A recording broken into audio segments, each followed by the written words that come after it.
Last class में कौन से क्वेश्चन तक चले थे अपन? ओके, ये हमने डिस्कस कर लिया था। नंबर कौन सा हो गया था?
चलिए,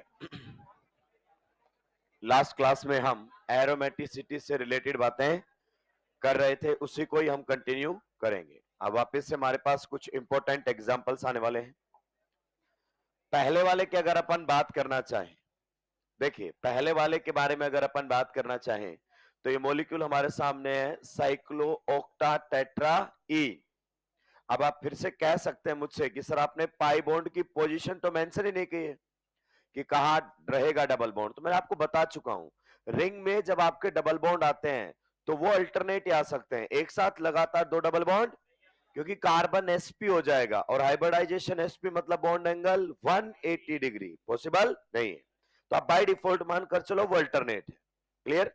अब अगर इस मॉलिक्यूल के बारे में बात करें, इस मॉलिक्यूल के बारे में अगर अपन बात करें, अगर ये प्लेनर रह जाता है, क्या रह जाता है? प्लेनर।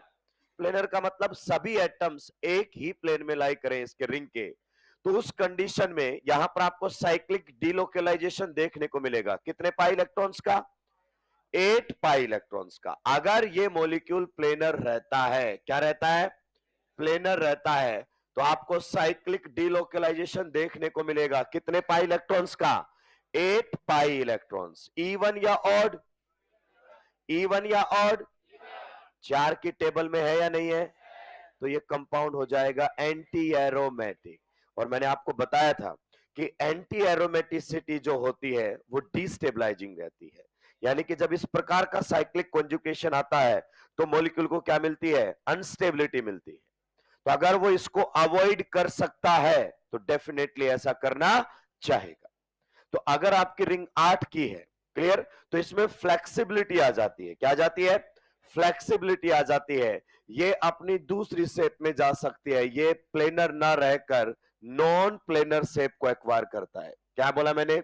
प्लेनर ना रहकर नॉन प्लेनर शेप को ये यहां पर एक्वायर करता है, और ये मॉलिक्यूल कुछ इस तरह की शेप एक्वायर कर लेता है जिसे हम कहते हैं टब लाइक शेप। ये ऐसा रहता ही नहीं है। पहली बात, ये मॉलिक्यूल बन जाता है कैसा? Non planar. मेरी बात को ध्यान से सुनना। अभी जानबूझकर मॉलिक्यूल ने कौन सी शेप को एक्वायर किया है? नॉन प्लेनर शेप को, सो दैट ये एंटी एरोमेटिसिटी को डिस्टर्ब कर सके। अगर ये नॉन प्लेनर हो गया है तो पहली बात बताओ, नॉन प्लेनर मॉलिक्यूल्स के अंदर साइक्लिक कॉन्जुगेशन पाया जाएगा क्या? नो। अगर एटम्स प्लेन से बाहर जाएंगे तो पी ऑर्बिटल्स नॉन पैरेलल हो जाएंगे। तो यहां पर साइक्लिक कॉन्जुकेशन नहीं है, और साइक्लिक कॉन्जुकेशन नहीं है तो बताइए मॉलिक्यूल आपका कैसा पाया जाएगा? Non aromatic. तो ये जब क्वेश्चन आपके सामने आएगा तो आपको ध्यान रखना है, जब तक आप मॉलिक्यूल की ज्योमेट्री नहीं जानते ना, आप उसकी एरोमेटिसिटी या एंटी एरोमेटिसिटी पर कमेंट नहीं कर सकते। समझिए इस बात के बारे में। तो इस मॉलिक्यूल की अगर अपन बात करें तो ये मॉलिक्यूल कैसा है? Non planar. यहां पर जो आईओसी के फंडे लगाते हैं वो फिर फेल हो गए कि सारे कार्बन sp2 तो प्लेनर, कद्दू ये सारे sp2 है। तो ये तो हर जगह फैले गए, तो दो कड़ी का बात है। क्लियर?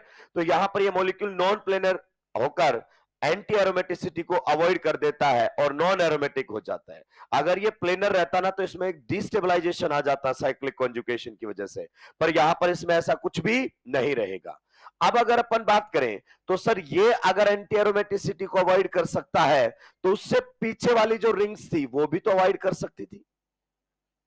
जैसे हमने लास्ट क्लास में पढ़ा कि ये कंपाउंड आपने कैसा बताया? Anti aromatic. तो ये भी एंटी एरोमेटिसिटी को अवॉइड करके नॉन एरोमेटिक बन जाता। जैसे अगर ये प्लेनर रहा तो क्या रहता? Anti aromatic. लेकिन ये नॉन प्लेनर शेप के अंदर आया और क्या बन गया? Non aromatic. तो फिर ये रिंग भी तो नॉन एरोमेटिक चली जाती, यहां पर भी तो डिस्टेबलाइजिंग है। बात आपकी बिल्कुल सही है, लेकिन इसने जो शेप एक्वायर की है वो हर कहीं पर पॉसिबल नहीं है। आपके रिंग में फ्लेक्सिबिलिटी तब आती है जब रिंग साइज या तो 7 या 8 से ऊपर की होने लगे। कुछ रिंग 7 की में भी फ्लेक्सिबिलिटी ले आती हैं। आपको कहने को मिलेगा कि 8 और 8 से बड़ी रिंग कभी भी आपकी एंटी एरोमेटिक नहीं हो सकती। बहुत सारी रिंग ऐसी भी हैं जो 7 की होते हुए भी एंटी एरोमेटिसिटी को अवॉइड कर देती हैं। तो ये तो बोली गई बातें हैं, ये कोई किताबें लिखती नहीं है, ये तो जर्नलाइज की गई है, कॉपी पेस्ट इधर उधर से। तो ये जो मॉलिक्यूल है इसमें फ्लेक्सिबिलिटी है, लेकिन हां अगर आपकी रिंग 6 की है या 6 से कम की है तो वो चाहकर भी एंटी एरोमेटिसिटी को अवॉइड नहीं कर सकती। कारण कारण वो अपना प्लेन चेंज नहीं कर पाएगी, नॉन प्लेनर शेप के अंदर नहीं आ पाएगा। तो मजबूरी में इसको एंटी एरोमेटिक ही रहना पड़ेगा, लेकिन इसमें ऐसा कुछ भी नहीं है। वो नॉन प्लेनर शेप को एक्वायर कर सकता है, नॉन एरोमेटिक हो जाता है। अगर हम उस पर और ज्यादा डिस्कशन करना चाहें तो मैं आपको बता सकता हूं, आपको कई बार इस प्रकार से ये बेवकूफ बनाने की कोशिश करेगा कि which of the following statement is correct और इनकरेक्ट। यहां पर आपको इस प्रकार से कोई रेजोनेटिंग स्ट्रक्चर ड्रॉ नहीं करनी है, बिकॉज यहां पर किसी भी प्रकार का कोई कॉन्जुकेशन नहीं है। कभी बेंजीन की तरह डबल बॉन्ड इसको इधर खिसका दो, इसको इधर खिसका दो, इसको इधर खिसका दो और इसको इधर खिसका दो, ऐसा दोस्त नहीं करना है। क्योंकि अभी मैं आपको इसकी हकीकत बताऊंगा, कोई भी दो पाई बॉन्ड इनफैक्ट इसमें कॉन्जुकेशन में है ही नहीं।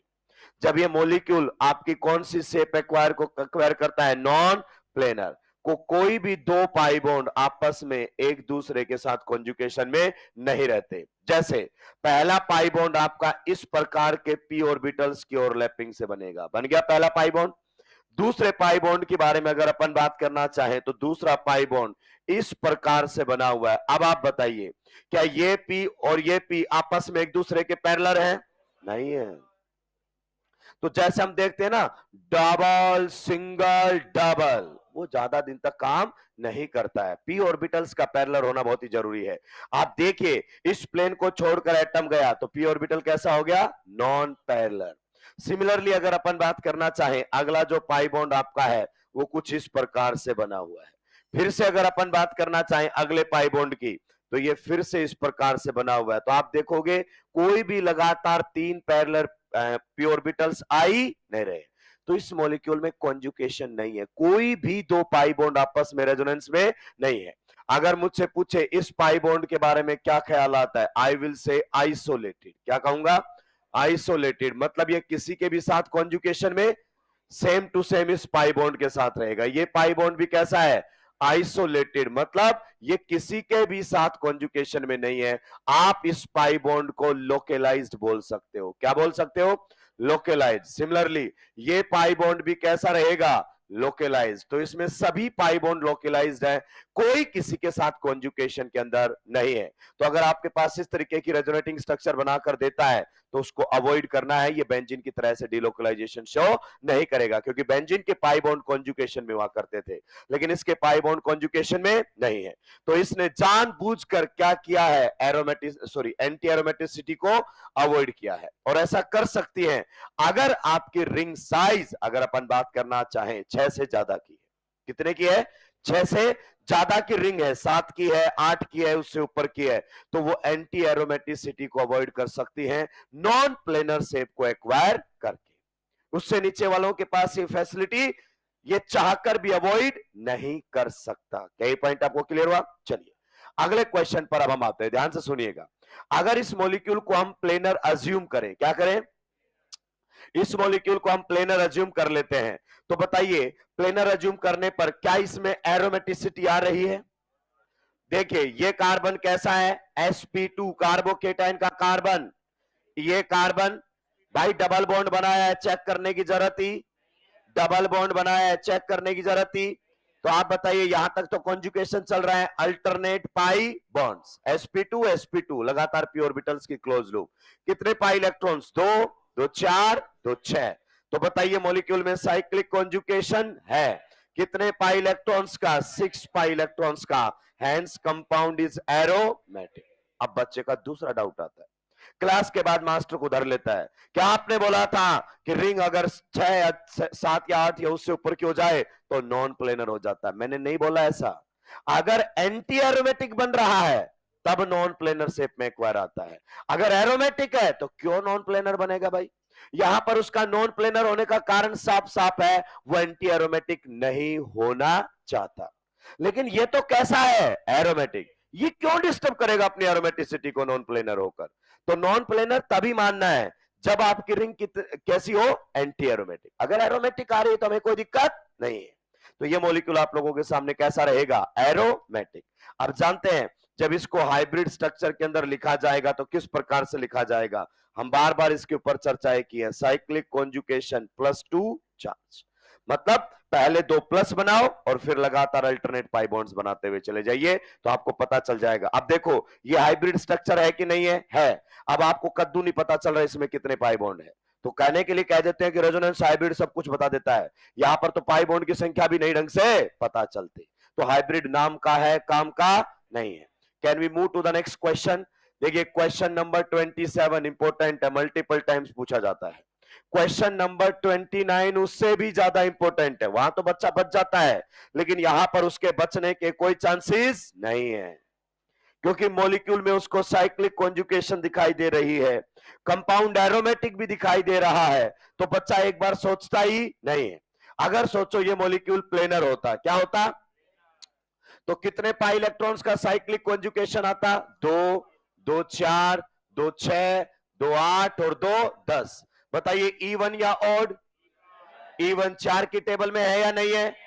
एरोमेटिक होता तो हम दोबारा सोचते ही नहीं है। लेकिन ये मॉलिक्यूल प्लेनर नहीं है। हम इस पर पहले भी चर्चाएं कर चुके हैं कि यहां पर इस डबल बॉन्ड को देखोगे जो कि ट्रांस कॉन्फ़िगरेशन में है, इसका हाइड्रोजन यहां पर है, इसका हाइड्रोजन यहां पर है। सिमिलरली ये जो आपका डबल बॉन्ड है जो कि कौन सी कॉन्फ़िगरेशन में है? ट्रांस में। तो इन हाइड्रोजन और हाइड्रोजन के बीच में क्या है? रिपल्सन। बताया था ना SIR में। तो ये ध्यान रखना पड़ेगा वरना हम सुलट सकते हैं, ज्योमेट्री याद नहीं रहेगी तो हम सुलट जाएंगे। तो इस मॉलिक्यूल में देखने को मिलता है क्या? SIR। इन हाइड्रोजन्स में रिपल्सन की वजह से मॉलिक्यूल कैसा हो जाता है? Non planar. या आप ये कह सकते हो रिंग कैसी हो जाती है? Non planar. रुकिए और जवाब दीजिए मेरे सवाल का। अगर रिंग नॉन प्लेनर है तो क्या आपके एटम एक प्लेन में रहेंगे? नहीं। अगर रिंग के एटम एक प्लेन में नहीं है मतलब पी ऑर्बिटल पैरेलल, इसका मतलब इस मॉलिक्यूल के अंदर साइक्लिक कॉन्जुगेशन क्या हो चुका है? ब्रेक। अगर साइक्लिक कॉन्जुगेशन ब्रेक हो चुका है तो ये मॉलिक्यूल बन चुका है दोस्त नॉन एरोमेटिक। जबरदस्त एग्जांपल है। ये नॉन एरोमेटिक नहीं है, ये इंपॉर्टेंट नॉन एरोमेटिक है जिसको तो याद रखना ही पड़ेगा। आपने शायद सुना नहीं, याद रखना ही पड़ेगा। अपने दिमाग में इस बात को उतार लीजिए, साफ कर देगा एग्जांपल। जब भी आता है ना number of aromatic compounds identify कीजिए, ये 100% होता है, क्योंकि सब नहीं, कोई ना कोई तो गलती कर ही देता है। जब एरोमेटिक आ जाए तो हम दोबारा सोचते ही नहीं है। जैसे यहां पर तो हम फिर भी सोच लेते हैं कि कहीं मॉलिक्यूल नॉन प्लेनर शेप में तो नहीं जा रहा है, कहीं मॉलिक्यूल नॉन प्लेनर शेप में तो नहीं जा रहा है, लेकिन यहां तो हमें सोचने की जरूरत ही नहीं पड़ती। तो इस मॉलिक्यूल की ज्योमेट्री हमें याद होनी चाहिए। क्या ये पॉइंट आपको क्लियर हुआ? चलिए, आपने सर कुछ वर्ड्स लिखे हैं, जैसे एनुलिन लिखा हुआ है, यहां पर भी लिखा हुआ है एनुलिन। आपने पहले भी इस वर्ड का इस्तेमाल किया था, लेकिन हमें बताया नहीं था। पहले एक बार आप नोट कर लेंगे, मैं इसको वापस से बताऊंगा। क्वेश्चन नंबर 29 अगर आपको याद नहीं रहा, यकीन मानिए साफ करेगा, और क्वेश्चन को थोड़ा ढंग से पढ़ेंगे आप। जब तक आपको क्वेश्चन की लैंग्वेज ना पढ़े तब तक आंसर ना दे।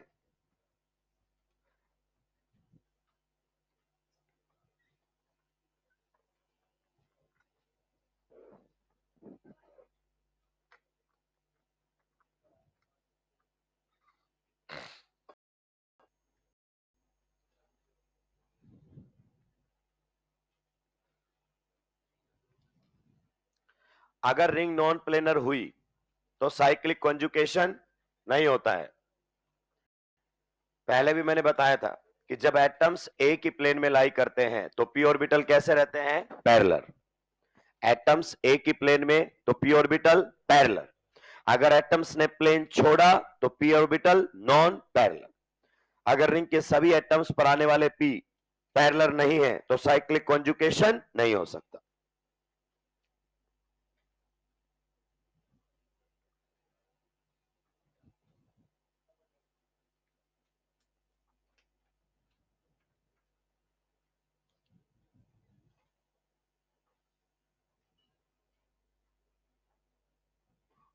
सुलटा दिया है क्या?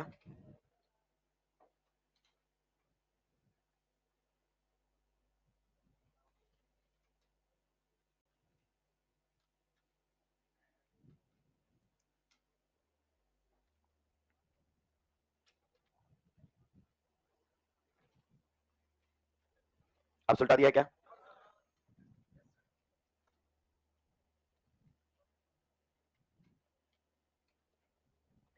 पहले आप एनुलिन के बारे में लिख सकते हैं।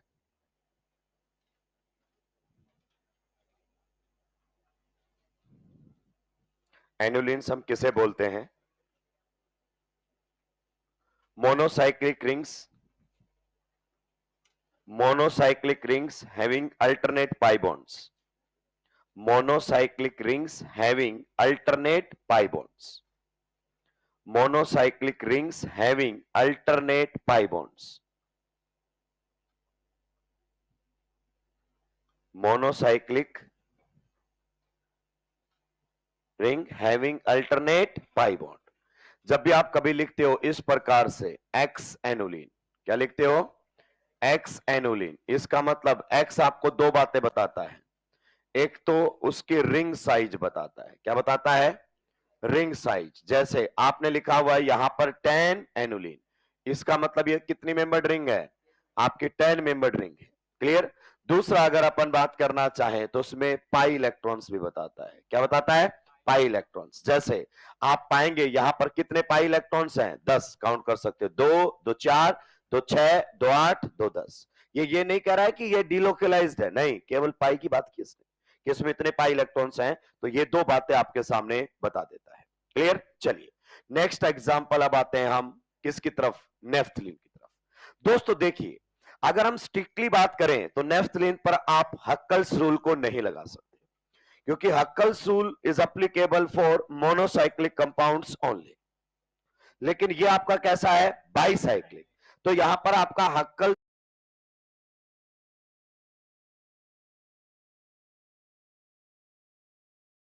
8 2 10। ये नहीं कह रहा है कि ये डिलोकलाइज्ड है, नहीं, केवल पाई की बात की इसने कि इसमें इतने पाई इलेक्ट्रॉन्स हैं। तो ये दो बातें आपके सामने बता देता है। क्लियर? चलिए नेक्स्ट एग्जांपल अब आते हैं हम किसकी तरफ? नेफ्थलीन की तरफ। दोस्तों देखिए, अगर हम स्ट्रिक्टली बात करें तो नेफ्थलीन पर आप हक्कल्स रूल को नहीं लगा सकते, क्योंकि Huckel's rule is applicable for monocyclic compounds only. लेकिन ये आपका कैसा है? बाईसाइक्लिक। तो यहां पर आपका हक्कल्स रूल नहीं लगना चाहिए। पर हक्कल्स रूल को अगर हम मॉडिफाइड करें ना, तो यहां पर अप्लाई कर सकते हैं, मतलब मॉडिफाइड हक्कल्स रूल एप्लीकेबल यहां पर है। और मॉडिफाइड हक्कल्स रूल क्या है कि अगर आपका बाईसाइक्लिक, ट्राईसाइक्लिक या टेट्रासाइक्लो कंपाउंड है तो आप पेरीफ्री पर बात कीजिए। किस पर बात कीजिए? पेरीफ्री के ऊपर बात कीजिए। लार्जेस्ट जो पेरीफ्री बन रही है ना, उस पर चेक कीजिए कितने पाई इलेक्ट्रॉन्स आप लोगों के सामने आ रहे हैं। लार्जेस्ट पेरीफ्री के बेसिस पर आप डिसाइड कर सकते हैं वो कंपाउंड एरोमेटिक होगा, एंटी एरोमेटिक होगा या नॉन एरोमेटिक होगा। लेकिन मुझसे बोला जाए क्या यहां पर हक्कल्स रूल एप्लीकेबल है? I will say no, because Huckel's ने अपनी बात केवल किसके बारे में की थी? मोनोसाइक्लिक कंपाउंड्स के बारे में। लेकिन ये कंपाउंड कैसा है? बाइसाइक्लिक। बट स्टिल हम इसका आंसर दे सकते हैं। आप बताइए, बहुत सारे बच्चों ने तो याद कर रखा है, benzene aromatic, naphthalene aromatic, anthracene aromatic, phenanthrene aromatic, और काम चल रहा है। आप बताइए नेफ्थलीन आपका एरोमेटिक है, एंटी एरोमेटिक है या नॉन एरोमेटिक है?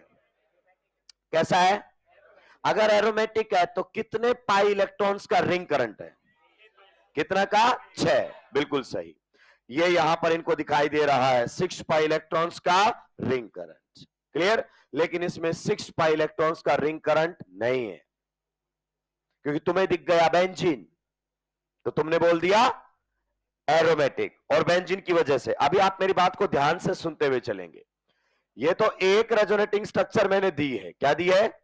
एक रेजोनेटिंग स्ट्रक्चर। दोस्त ये भी आपके नेफ्थलीन की ही रेजोनेटिंग स्ट्रक्चर है, नेफ्थलीन की ही रेजोनेटिंग स्ट्रक्चर है दूसरी। और अब मैं आपसे पूछ रहा हूं, बताइए अब इसमें कितने पाई इलेक्ट्रॉन्स का रिंग करंट है? कितने का है? अभी भी 6 का है।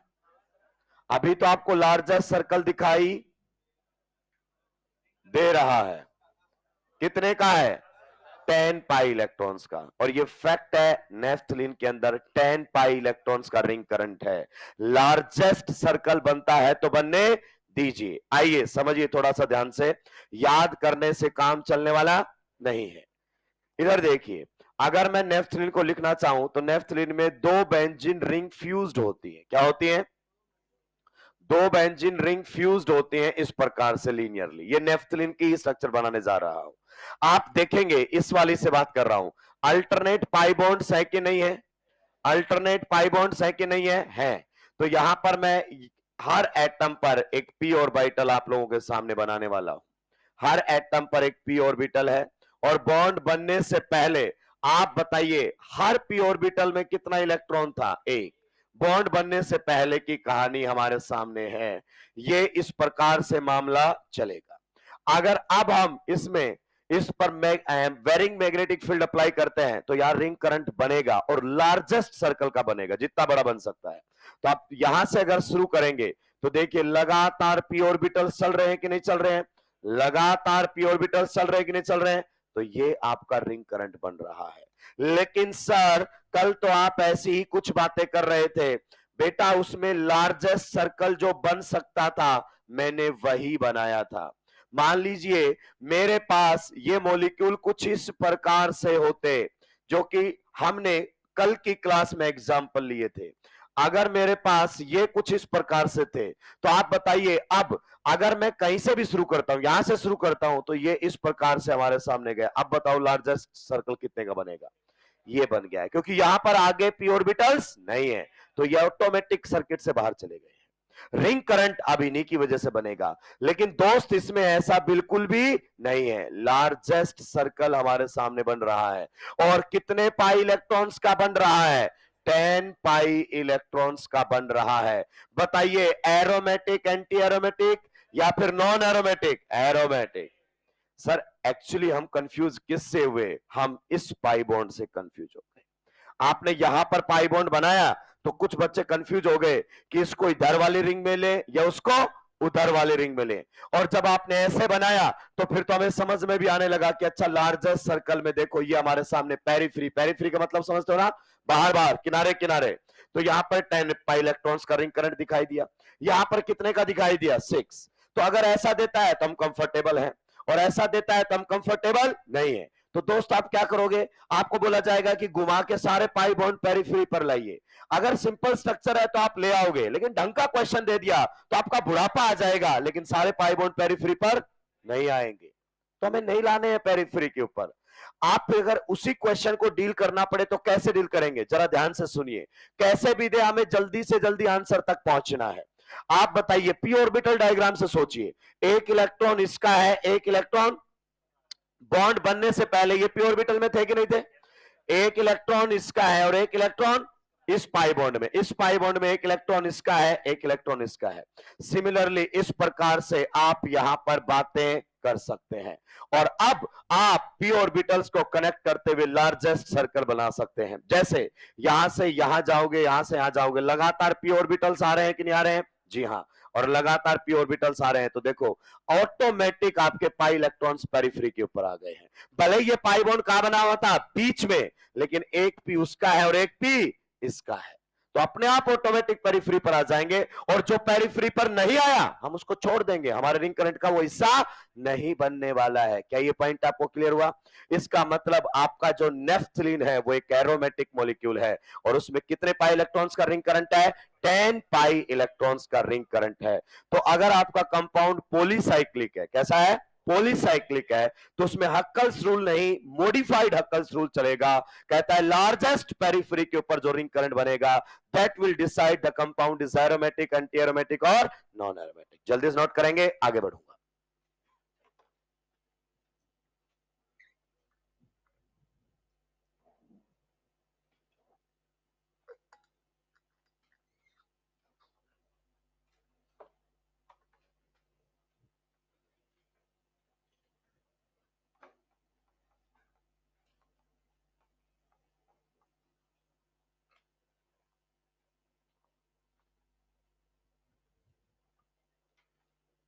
जल्दी जल्दी सुलटाते हुए आगे चलेंगे।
सुलटा दिया है क्या? एंथ्रासीन फिनेंथ्रीन में पहले मुझे नंबर ऑफ पाई इलेक्ट्रॉन्स बताएंगे। Number of pi electrons. Actually anthracene and phenanthrene एक दूसरे के आइसोमर्स हैं, दोनों के मॉलिक्यूलर फॉर्मूला क्या होते हैं? सेम। चेक करोगे तो दोनों में नंबर ऑफ पाई इलेक्ट्रॉन्स। अब ये सर्कल बना तो दिया है, ये हाइब्रिड स्ट्रक्चर है और हाइब्रिड स्ट्रक्चर आपको कंफ्यूज कर सकती है, तो फिर कैसे डील किया जाए? जैसा पहले बनाया है वैसे बना दो। क्लियर? जैसा भी बनाया है वैसे बना दो और अल्टरनेट पाई बॉन्ड बनाते हुए चलने हैं। कैसे चलने हैं? अल्टरनेट। मान लीजिए सर मैंने तो यहां से शुरू कर दिया है, डबल फिर सिंगल, डबल सिंगल डबल, हो गए इस रिंग में अल्टरनेट। इधर बात करो, डबल सिंगल डबल, इधर फिर से सिंगल डबल, हो गए इस रिंग में भी। आगे बात करो, डबल सिंगल डबल, फिर से डबल सिंगल डबल, हो गए अल्टरनेट। ये one of the resonating structure है किसका, एंथ्रासिन का। Now sir I have to decide either it is aromatic, anti aromatic और नॉन एरोमेटिक। पेरिफ्री पर बात करो। देखिए एग्जामिनर डेढ़ जाना है, पाई बॉन्ड बीच में दिया है, तो बच्चा क्या करेगा, पेरिफ्री पर लाएगा। आप एक क्वेश्चन की बजाय दो क्वेश्चन सोल्व कर रहे हो, आप रेजोनेटिंग स्ट्रक्चर दूसरी बना रहे हो, तो टाइम तो लग रहा है कि नहीं लग रहा है। देखो क्लास में आपको ये टाइम कभी एहसास नहीं दिलाएगा कि आप टाइम वेस्ट कर रहे हो, क्योंकि आपके पास टाइम लिमिट नहीं है ना। लेकिन पेपर में अगर 3-4 क्वेश्चन में ऐसी नोटंकी की तो पीछे के क्वेश्चन छूटने कंफर्म है आपके। तो फिर आपको क्या करना है, सिंपल सा है, ये एक इलेक्ट्रॉन इधर जाने दो, इसका एक इलेक्ट्रॉन इधर। तो आप जानते हैं जब पाई बॉन्ड बना होगा तो एक पी इसका था और एक पी इसका था, और हम हमेशा बात करते हैं बॉन्ड से बनने के पहले की। क्लियर। तो यहां पर भी एक इलेक्ट्रॉन, यहां पर एक इलेक्ट्रॉन, यहां पर, इस प्रकार से आप बना लेंगे यहां पर क्या, लार्जेस्ट पेरिफ्री बन गया है सारे।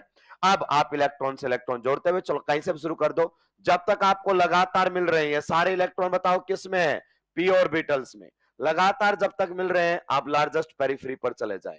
बताइए कितने पाई इलेक्ट्रॉन्स का आपको डिलोकलाइजेशन दिखाई दे रहा है, 14 पाई इलेक्ट्रॉन्स का। आप बताइए इवन या ऑड, अरे इवन या ऑड, आप बताइए फिर क्या रहेगा, कंपाउंड एरोमेटिक। तो आपका एंथ्रासीन भी एरोमेटिक होता है। नेक्स्ट अगर अपन बात करना चाहें नंबर 32, दैट इज फिनेंथ्रीन। तो पहले तो आपको कोई ना कोई एक रेजोनेटिंग स्ट्रक्चर बनानी पड़ेगी, किसकी, फिनेंथ्रीन की। तो पहले आप इसको इस प्रकार से बनाए, सब इधर ध्यान देंगे। अब हम इसकी one of the resonating structure बनाने वाले हैं। मान लीजिए मैंने डबल बॉन्ड यहां बनाने शुरू कर दिए हैं अल्टरनेट कुछ इस तरीके से। जरूरी नहीं है कि जिस रेजोनेटिंग स्ट्रक्चर में आप कंफर्टेबल हैं मैं वही आपको दूं और पूछूं एरोमेटिसिटी। ये मैंने बनाकर दे दिया है। अब हम बात करेंगे, पेरिफेरी पर ले जाने की जरूरत नहीं है। इधर इलेक्ट्रॉन इधर इलेक्ट्रॉन, इन दोनों पी ऑर्बिटल्स के ओवरलैपिंग से पाई बना होगा, तो बनने से पहले ऐसे रहे होंगे। यहां पर भी इलेक्ट्रॉन, यहां पर भी इलेक्ट्रॉन। अब देखो जानबूझकर इस पाई बॉन्ड को बीच में फिट किया है कि बच्चा घुमा घुमा कर पेरिफेरी पर लाए और टाइम वेस्ट करे, हमें जरूरत नहीं है। एक इसका इलेक्ट्रॉन पी था, एक इसका था, सिमिलरली यहां पर फिर बीच में दिया उसने, तो ये इस प्रकार से हमारे सामने ये आ जाएगा।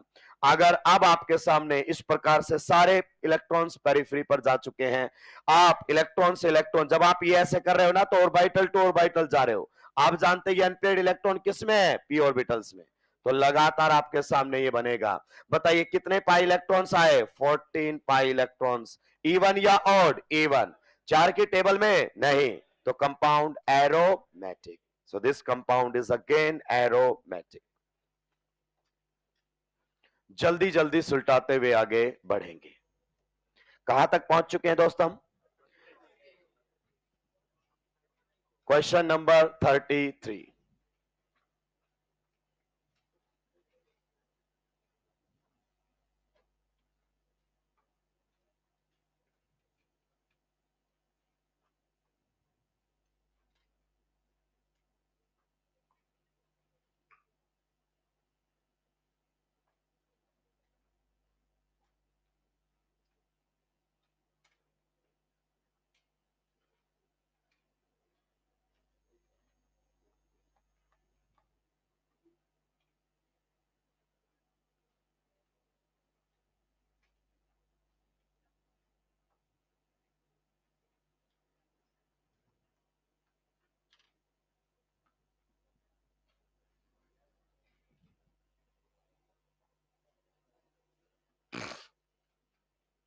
क्वेश्चन नंबर 33 पर आप कमेंट करेंगे, this is not annulene, this is azulene.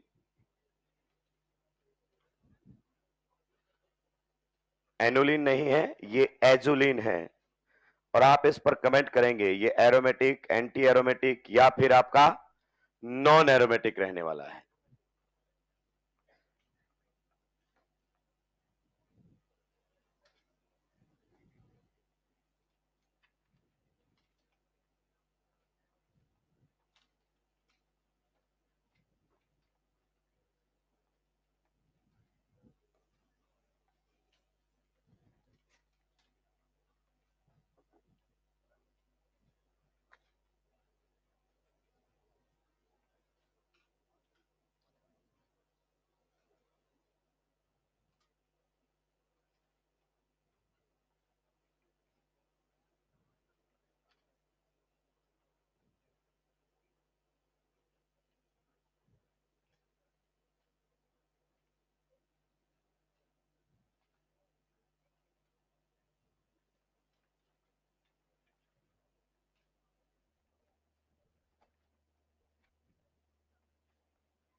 Azulene के बारे में कमेंट कीजिए। एरोमेटिक, एंटी एरोमेटिक या नॉन एरोमेटिक? अगर आप इस मॉलिक्यूल में साइक्लिक कॉन्जुगेशन भी देखते हैं रिंग के बाहर बाहर, तो कितने पाई इलेक्ट्रॉन्स का आपको मिलेगा? 10 pi electrons. And you will declare the compound is aromatic, और ये आंसर बिल्कुल सही है।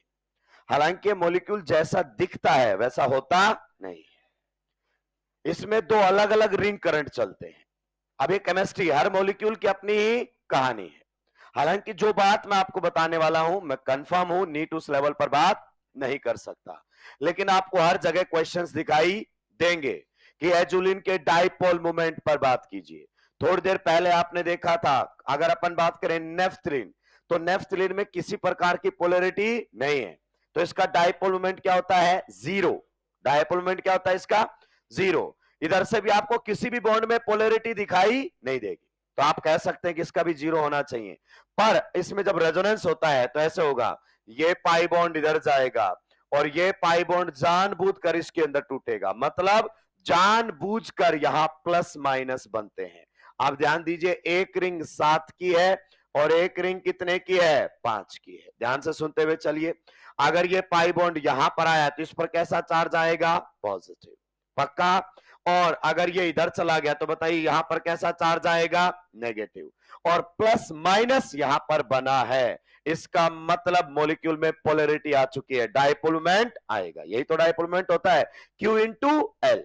तो यहां पर आपको इस प्रकार से दिखाई देगा। अभी ये पॉजिटिव चार्ज रेजोनेंस करके इधर उधर घूमेगा। तो इन फैक्ट अगर अपन बात करें ना, तो इस मॉलिक्यूल के अंदर दो अलग अलग रिंग करंट चलते हैं जो आपके लेवल पर डिस्कस नहीं किए जा सकते। बस मैं डाइपोल मोमेंट पर कमेंट कर सकता हूं कि इस मॉलिक्यूल का जो डाइपोल मोमेंट है ना, वो जीरो नहीं होता है। और ये भी टेक्निकली आपको मालूम होना, केमिस्ट्री में मैक्सिमम चीज हमें मालूम होनी चाहिए तभी आंसर्स आते हैं।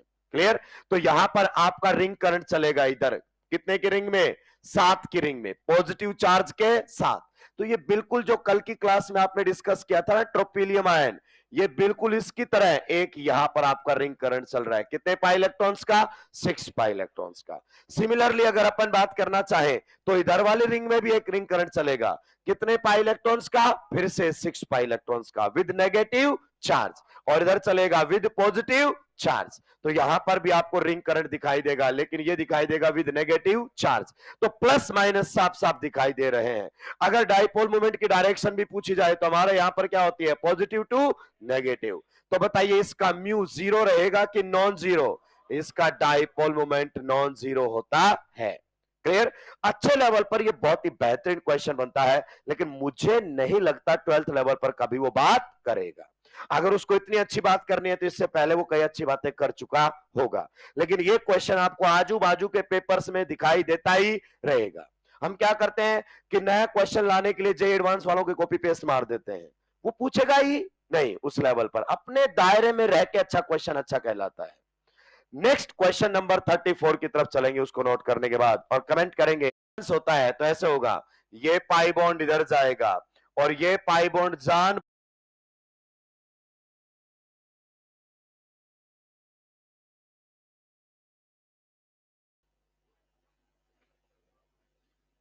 एजुलिन के बारे में कमेंट कीजिए। एरोमेटिक, एंटी एरोमेटिक या नॉन एरोमेटिक? अगर आप इस मॉलिक्यूल में साइक्लिक कॉन्जुगेशन भी देखते हैं रिंग के बाहर बाहर, तो कितने पाई इलेक्ट्रॉन्स का आपको मिलेगा? 10 pi electrons. And you will declare the compound is aromatic, और ये आंसर बिल्कुल सही है। हालांकि मॉलिक्यूल जैसा दिखता है वैसा होता नहीं है। इसमें दो अलग अलग रिंग करंट चलते हैं। अब ये केमिस्ट्री, हर मॉलिक्यूल की अपनी ही कहानी है। हालांकि जो बात मैं आपको बताने वाला हूं, मैं कंफर्म हूं नीट उस लेवल पर बात नहीं कर सकता, लेकिन आपको हर जगह क्वेश्चंस दिखाई देंगे कि एजुलिन के डाइपोल मोमेंट पर बात कीजिए। थोड़ी देर पहले आपने देखा था, अगर अपन बात करें नेफ्थलीन, तो नेफ्थलीन में किसी प्रकार की पोलैरिटी नहीं है, तो इसका डाइपोल मोमेंट क्या होता है? जीरो। डाइपोल मोमेंट क्या होता है इसका? जीरो। इधर से भी आपको किसी भी बॉन्ड में पोलैरिटी दिखाई नहीं देगी, तो आप कह सकते हैं कि इसका भी जीरो होना चाहिए। पर इसमें जब रेजोनेंस होता है तो ऐसे होगा, ये पाई बॉन्ड इधर जाएगा और ये पाई बॉन्ड जानबूझकर इसके अंदर टूटेगा, मतलब जानबूझकर यहां प्लस माइनस बनते हैं। आप ध्यान दीजिए, एक रिंग 7 की है और एक रिंग कितने की है? 5 की है। ध्यान से सुनते हुए चलिए। अगर ये पाई बॉन्ड यहां पर आया तो इस पर कैसा चार्ज आएगा? पॉजिटिव। पक्का? और अगर ये इधर चला गया तो बताइए यहां पर कैसा चार्ज आएगा? नेगेटिव। और प्लस माइनस यहां पर बना है, इसका मतलब मॉलिक्यूल में पोलैरिटी आ चुकी है, डायपोल मोमेंट आएगा। यही तो डायपोल मोमेंट होता है, Q इंटू एल। तो यहां पर आपको इस प्रकार से दिखाई देगा। अभी ये पॉजिटिव चार्ज रेजोनेंस करके इधर उधर घूमेगा। तो इन फैक्ट अगर अपन बात करें ना, तो इस मॉलिक्यूल के अंदर दो अलग अलग रिंग करंट चलते हैं जो आपके लेवल पर डिस्कस नहीं किए जा सकते। बस मैं डाइपोल मोमेंट पर कमेंट कर सकता हूं कि इस मॉलिक्यूल का जो डाइपोल मोमेंट है ना, वो जीरो नहीं होता है। और ये भी टेक्निकली आपको मालूम होना, केमिस्ट्री में मैक्सिमम चीज हमें मालूम होनी चाहिए तभी आंसर्स आते हैं। क्लियर? तो यहां पर आपका रिंग करंट चलेगा इधर, कितने की रिंग में? 7 की रिंग में, पॉजिटिव चार्ज के साथ। तो ये बिल्कुल जो कल की क्लास में आपने डिस्कस किया था ना, ट्रोपिलियम आयन, ये बिल्कुल इसकी तरह है। एक यहां पर आपका रिंग करंट चल रहा है, कितने पाई इलेक्ट्रॉन्स का? 6 पाई इलेक्ट्रॉन्स का। सिमिलरली अगर अपन बात करना चाहे तो इधर वाले रिंग में भी एक रिंग करंट चलेगा, कितने पाई इलेक्ट्रॉन्स का? फिर से 6 पाई इलेक्ट्रॉन्स का, विद नेगेटिव चार्ज। और इधर चलेगा विद पॉजिटिव चार्ज। तो यहां पर भी आपको रिंग करंट दिखाई देगा, लेकिन ये दिखाई देगा विद नेगेटिव चार्ज। तो प्लस माइनस साफ साफ दिखाई दे रहे हैं। अगर डाइपोल मोमेंट की डायरेक्शन भी पूछी जाए तो हमारे यहां पर क्या होती है? Positive to negative. तो बताइए इसका म्यू जीरो रहेगा कि नॉन जीरो? इसका डाइपोल मोमेंट नॉन जीरो होता है। क्लियर? अच्छे लेवल पर यह बहुत ही बेहतरीन क्वेश्चन बनता है, लेकिन मुझे नहीं लगता 12th लेवल पर कभी वो बात करेगा। अगर उसको इतनी अच्छी बात करनी है तो इससे पहले वो कई अच्छी बातें कर चुका होगा। लेकिन ये क्वेश्चन आपको आजू बाजू के पेपर्स में दिखाई देता ही रहेगा। हम क्या करते हैं कि नया क्वेश्चन लाने के लिए जे एडवांस वालों की कॉपी पेस्ट मार देते हैं, वो पूछेगा ही नहीं उस लेवल पर। अपने दायरे में रह के अच्छा क्वेश्चन अच्छा कहलाता है। नेक्स्ट क्वेश्चन नंबर 34 की तरफ चलेंगे, उसको नोट करने के बाद और कमेंट करेंगे एरोमेटिक, एंटी एरोमेटिक या नॉन एरोमेटिक। जो भी डायपोल मोमेंट पर इस पर कमेंट करते हैं ना, उन सर लोगों से पूछो कि सर यहां दो अलग अलग रिंग करंट क्यों नहीं बने, यहां पर दो अलग अलग क्यों बन गए। एक्सप्लेनेशन नहीं मिलेगा ऑन द स्पॉट, उसके बाद तो गूगल से कोई भी पढ़ लेगा। ऑन द स्पॉट नहीं मिलेगा, ये आपके काम का ही।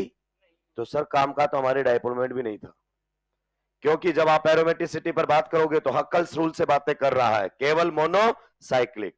अभी तक के आए हुए एग्जांपल्स आप देख लीजिए, कोई ऐसी बातें उसने की ही नहीं। अगला क्वेश्चन आपको बहुत अच्छे से क्लैरिटी लाएगा, लोकलाइज्ड वर्सेस डीलोकलाइज्ड। जब भी आपके पास लोन पेयर्स आते हैं दोस्त, आइडेंटिफाई करें कौन से लोकलाइज्ड हैं और कौन से डीलोकलाइज्ड है, वरना हम सुलट सकते हैं। अगले वाले मॉलिक्यूल में अगर अपन बात करना चाहें, आप बताइए रिंग के डबल बॉन्ड पर आया हुआ नेगेटिव चार्ज लोन पेयर क्या होता है? लोकलाइज्ड। पक्का? आइए, रिंग के डबल बॉन्ड पर आया हुआ नेगेटिव चार्ज लोन पेयर क्या होता है? लोकलाइज्ड। रिंग के डबल बॉन्ड पर आया हुआ लोन पेयर नेगेटिव चार्ज क्या होता है? लोकलाइज्ड। एंड आप बताइए पाई बॉन्ड से नेक्स्ट एटम पर लोन पेयर, पाई बॉन्ड से नेक्स्ट एटम पर लोन पेयर डीलोकलाइज्ड। एक बार इन नाइट्रोजन की हाइब्रिडाइजेशन पर कमेंट करोगे? बताइए ये नाइट्रोजन कैसा है? अब देखो ढंग से, एक सिग्मा, दो सिग्मा और एक लोन पेयर, लोकलाइज्ड है ना, तो हाइब्रिड ऑर्बिटल में तो होगा, तो इसकी हाइब्रिडाइजेशन sp2। इस पर कमेंट करो, एक सिग्मा, दो सिग्मा और एक लोन पेयर, तो ये भी कैसा है? sp2। इस पर कमेंट करो, एक सिग्मा, दो सिग्मा और एक लोन पेयर, तो ये भी कैसा है? sp2। इस पर कमेंट करो, एक सिग्मा, दो सिग्मा, तीन सिग्मा, ये काउंट ना करें, ये डिलोकलाइज्ड है। क्लियर? जो कॉन्जुकेशन में, वो हाइब्रिडाइजेशन में, तो आप बताओ सभी नाइट्रोजन sp2 है कि नहीं है? हैं। तो ऐसे क्वेश्चंस आपके पास आ सकते हैं कि बताओ कितने लोकलाइज्ड हैं, कौन से नाइट्रोजन का पी ऑर्बिटल में लोन पेयर है, किसका sp2 में है, कितने ऐसे नाइट्रोजन है जिनके लोन पेयर sp2 में है। तो ऐसा क्वेश्चन आपको पिछले में देखने को भी मिला था। मतलब जरूरी नहीं है कि आपने जो अभी तक क्वेश्चंस किए हैं वैसे ही क्वेश्चंस आए। क्लियर? आप हमेशा रहे, किसी भी टाइप का क्वेश्चन पूछ सकता है इससे। अब आते हैं इसकी एरोमेटिसिटी के ऊपर। आप बताइए साइक्लिक कॉन्जुगेशन लगातार आपको दिखाई देगा। अब ये फिर कंफ्यूज करने के लिए पाई बॉन्ड को बीच में टिका रखा है, टिकाने दो, कोई दिक्कत ही नहीं। हमें पता है बॉन्ड बनने से पहले इसके पास पी था और इसके पास भी पी था। आइए अब इस लोन पेयर को ना छेड़े, केवल पाई बॉन्ड के इलेक्ट्रॉन्स पर बात करें। एक इलेक्ट्रॉन नाइट्रोजन का था, एक कार्बन का है इस पाई बॉन्ड के अंदर, क्योंकि लोन पेयर तो लोकलाइज्ड है। सिमिलरली एक इलेक्ट्रॉन नाइट्रोजन का, एक इलेक्ट्रॉन कार्बन का। ये जो लोन पेयर मैं ब्लू कलर से दिखा रहा हूं, ये कौन से ऑर्बिटल्स में है? ये हाइब्रिड ऑर्बिटल्स में है। इनका एरोमेटिसिटी में कोई रोल नहीं है। ये लोन पेयर आपके लोकलाइज्ड है, ये रिंग करंट का हिस्सा नहीं बन सकते। क्लियर? तो फिर अगर अपन बात करना चाहें, इधर बताइए एक लोन पे इलेक्ट्रॉन इसका, एक इलेक्ट्रॉन इसका। आप बताइए इस नाइट्रोजन के दोनों ही किस में है? P orbital. तो अब आप सर्कल बनाते चलिए। ये देखिए पी से पी कनेक्ट करते हुए हम चल रहे हैं। कहां से कहां? पी से पी कनेक्ट हम करते हुए चल रहे हैं। आप बताइए कितने पाई इलेक्ट्रॉन्स आए? काउंट करो। 1 2 3 4 और 2 6 7 8 9 और, तो कितने पाई इलेक्ट्रॉन्स आ गए? 10 पाई इलेक्ट्रॉन्स का cyclic conjugation, hence the compound is declared as aromatic. सुलटाइए जल्दी से।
जल्दी जल्दी सुलटाएंगे भाई लोगों।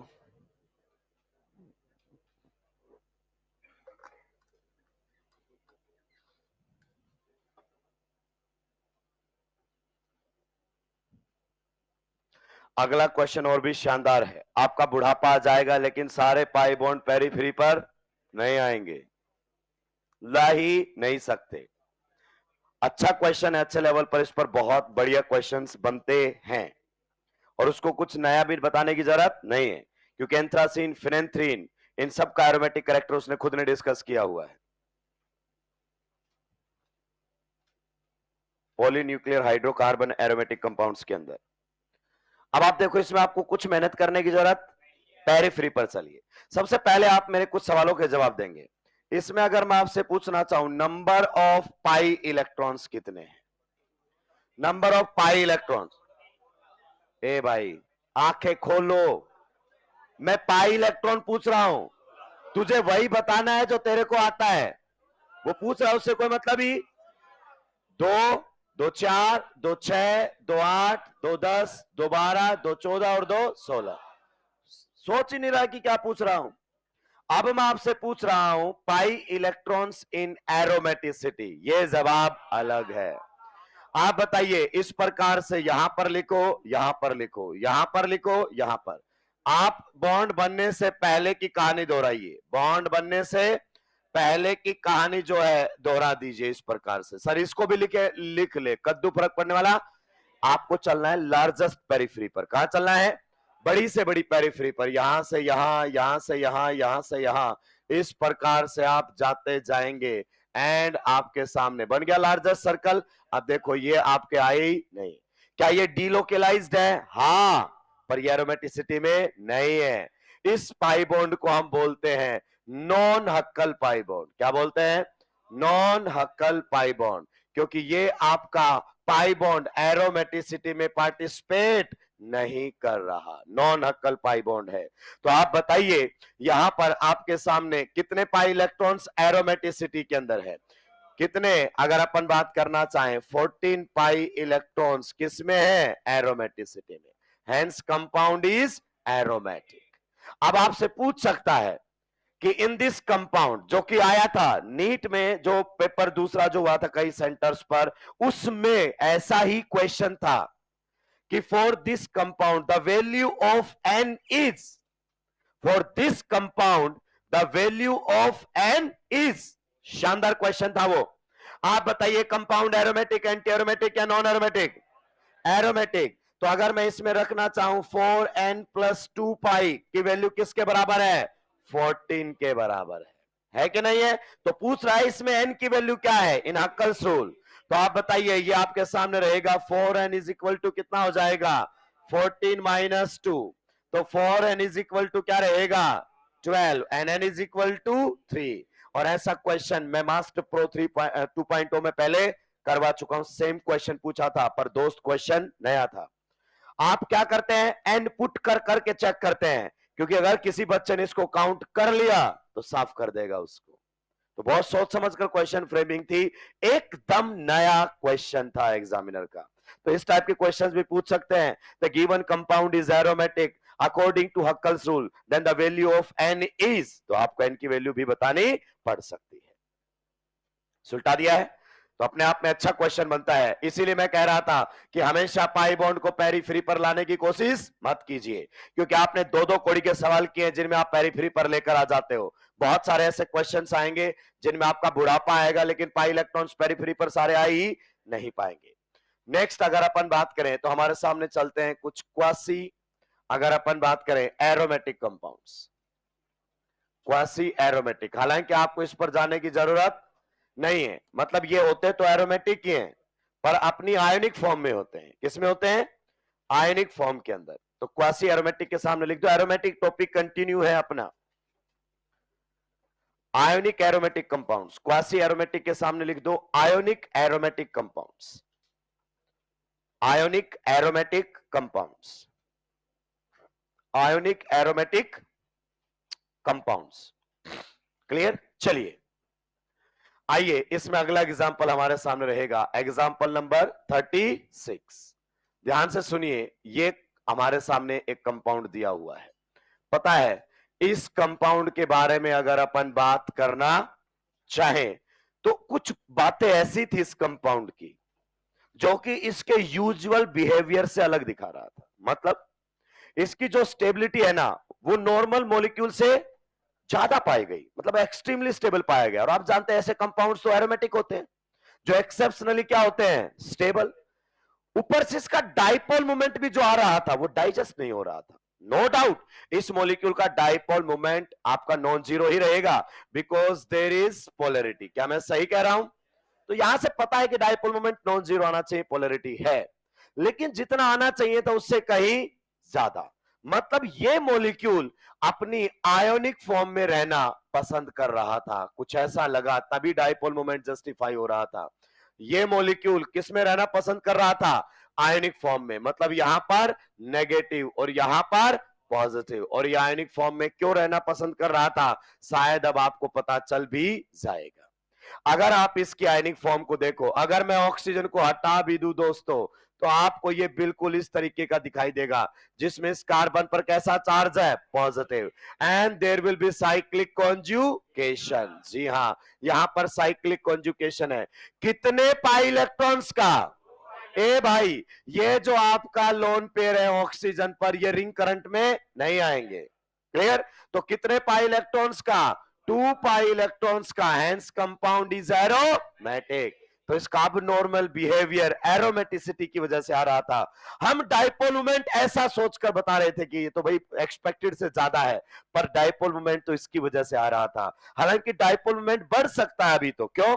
आप डाइपोल मोमेंट कैसे निकालते बताइए? Mu is equal to q into l. हाँ या ना?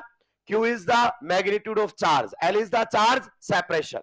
तो अगर मैं ऐसा सोच रहा था ना, तो आप बताओ इसमें तो चार्ज का मैग्नीट्यूड क्या है? कम। बिकॉज मैं तो क्या सोच रहा था? डेल्टा। लेकिन यहां तो फुल बैठा हुआ है एरोमेटिसिटी की वजह से। आयोनिक फॉर्म में एग्जिस्ट करता है कंपाउंड अपने किसमें? आयोनिक फॉर्म के अंदर एग्जिस्ट करता है कंपाउंड। तो ये तो फुल इस प्रकार से हमारे सामने बैठा हुआ है। दूसरी बात, अभी तो आपने इसके रेजोनेटिंग स्ट्रक्चर बना ही कहा है, अगर आप इसको रेजोनेंस करने का मौका दें तो पाई बॉन्ड इधर जाएगा और आप बताइए पॉजिटिव चार्ज आपका कहां निकल लेगा। अगर पाई बॉन्ड इधर आ गया तो पॉजिटिव चार्ज यहां आया कि नहीं आया? आप बताइए, चार्ज सेपरेशन और भी बढ़ गया है। अगर चार्ज सेपरेशन बढ़ेगा, एल बढ़ेगा, तो डाइपोल मोमेंट बढ़ेगा। इसलिए ये मॉलिक्यूल एक्सपेक्टेड से ज्यादा डाइपोल मोमेंट हमें शो कर रहा था ड्यू टू इट्स एरोमेटिसिटी। तो आपसे एक दिन क्वेश्चन पूछेगा कि बताइए इस मॉलिक्यूल में अनएक्सपेक्टेड डाइपोल मोमेंट मिलने का कारण एरोमेटिसिटी है। इस मॉलिक्यूल का अगर अपन बात करना चाहे आयोनिक नेचर होने का कारण एरोमेटिसिटी है। इसका मतलब सर जिन कंपाउंड्स में हमारे पास क्या आ जाए सीओ बॉन्ड, तो उसमें हम सीओ बॉन्ड को तोड़कर बातें करें तो ज्यादा बेटर रहेगा। मेरा भी यही मानना है, अगर सीओ बॉन्ड दिया हुआ है तो पहले उसको तोड़ लें और उसके बाद उस पर चर्चाएं करें तो बेटर रहेगा। जैसे ये आपके सामने है, एनसीईआरटी ने इसको दिया हुआ है नॉन बेंजेनोइड एरोमेटिक कंपाउंड्स में क्या लिखा हुआ है? Non benzenoid. इसका मतलब समझो, ये एग्जांपल एनसीईआरटी का है, ये एग्जांपल किसका है? एनसीईआरटी का है दोस्त। इसका मतलब एनसीईआरटी इस बात को डिस्कस करना चाहता है। अगर आपको लगे कि नहीं सर एरोमेटिसिटी के एग्जांपल्स में नहीं दिया, दिया है। एरोमेटिक कंपाउंड्स को भी उसने डिवाइड किया है, बेंजेनोइड, नॉन बेंजेनोइड।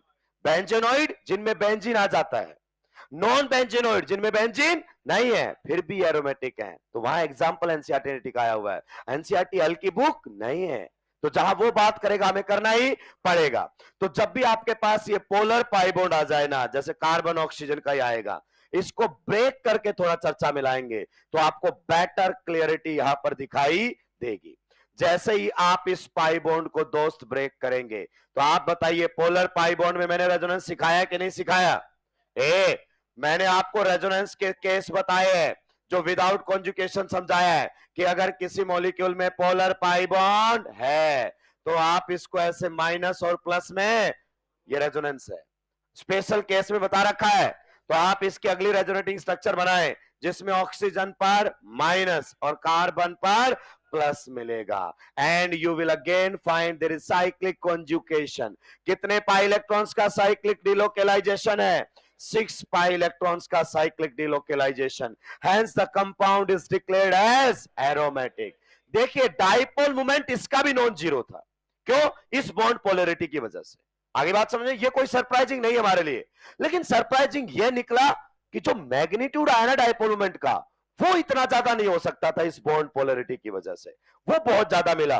पहला रीजन आपको साफ साफ प्लस माइनस दिखाई दिए, क्यों आप यहां पर कम मान रहे थे, डेल्टा मान रहे थे, जो कि फुल निकला। दूसरा रीजन, अभी मौका तो कि दीजिए इसको रेजोनेंस करने का, पॉजिटिव चार्ज डिलोकेलाइज होकर चार्ज सेपरेशन भी बढ़ाएगा, तो आपकी एल की वैल्यू भी बढ़ेगी। इसका मतलब इसका भी अनएक्सपेक्टेड डाइपोल मूवमेंट किसकी वजह से है? एरोमेटिसिटी की वजह।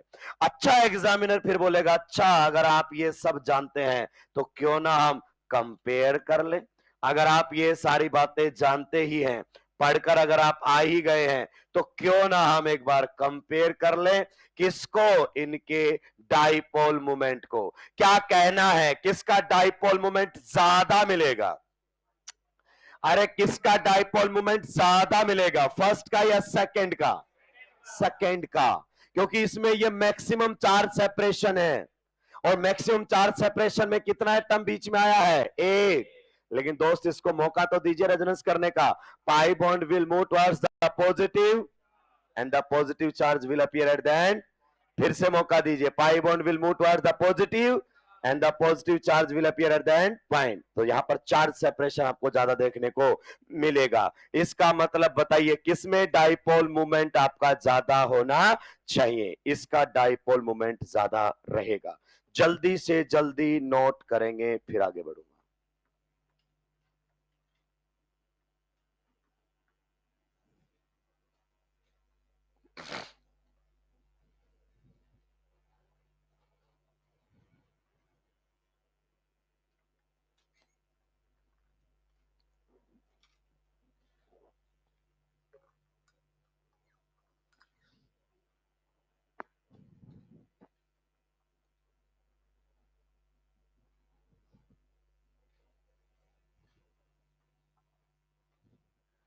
जल्दी जल्दी सुलटा देंगे भाई लोगों।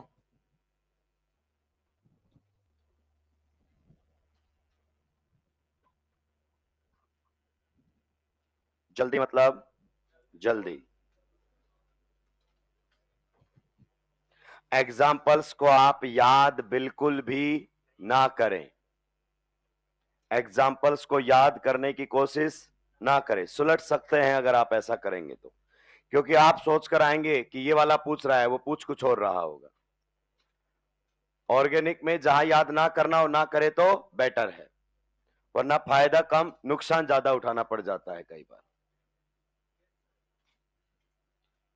ये वाला क्वेश्चन एक बहुत ही शानदार एग्जाम के अंदर पूछा गया था, अच्छा क्वेश्चन है ये भी। इस मॉलिक्यूल का एग्जिस्टेंस केवल 38 केल्विन पर है। 38 kelvin, I am not saying degree Celsius, 38 kelvin तक एग्जिस्ट करता है ये। अगर टेम्परेचर उससे ऊपर आया तो इसका एग्जिस्टेंस खत्म हो जाता है। आप बताइए ऐसे कौन से कंपाउंड्स होते हैं जो रूम टेम्परेचर पर एग्जिस्टेंस दिखाते ही नहीं है? कौन से? Anti aromatic. अरे एंटी एरोमेटिक कंपाउंड्स का रूम टेम्परेचर पर एग्जिस्टेंस नहीं है। क्या हो जाते हैं वो? डाइमराइज। क्वेश्चन पूछने का अंदाज भी एग्जामिनर का शानदार था। क्या which of the following compound can't be isolated at room temperature? तो कौन से कंपाउंड्स को आप रूम टेम्परेचर पर आइसोलेट नहीं कर सकते?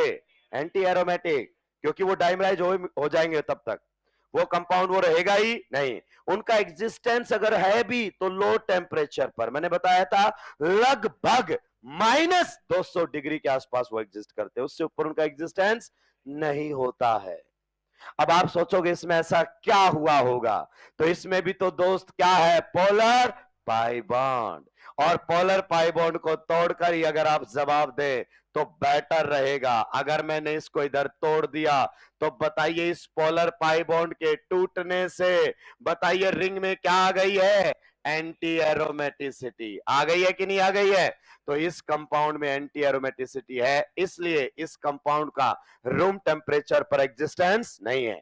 या कि आप ये कह सकते हैं इस कंपाउंड को रूम टेम्परेचर पर आइसोलेट नहीं किया जा सकता। ये कंपाउंड आपका कैसा कंपाउंड है? Highly unstable.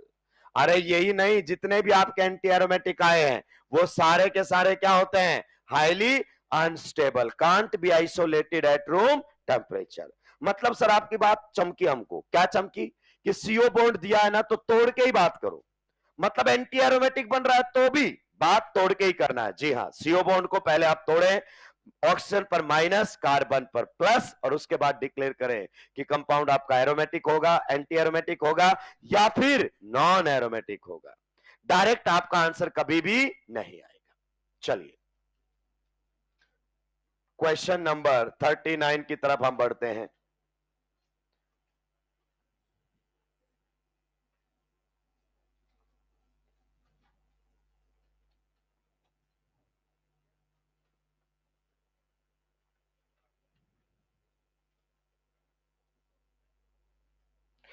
याद रहे जिनका भी डाइपोल मोमेंट नॉन जीरो आ रहा है वो पोलर मॉलिक्यूल्स हैं, वाटर में सोल्युबिलिटी शो करेंगे, लाइक डिजोल्व लाइक। और आपका ये मॉलिक्यूल भी ज्विटर आयन की फॉर्म में एग्जिस्ट कर रहा है, प्लस माइनस। ये मॉलिक्यूल की किस फॉर्म में है? ज्विटर आयन, प्लस माइनस बन रहे हैं। ध्यान रखिए, बातें मैं आपको पहले भी बता चुका हूं।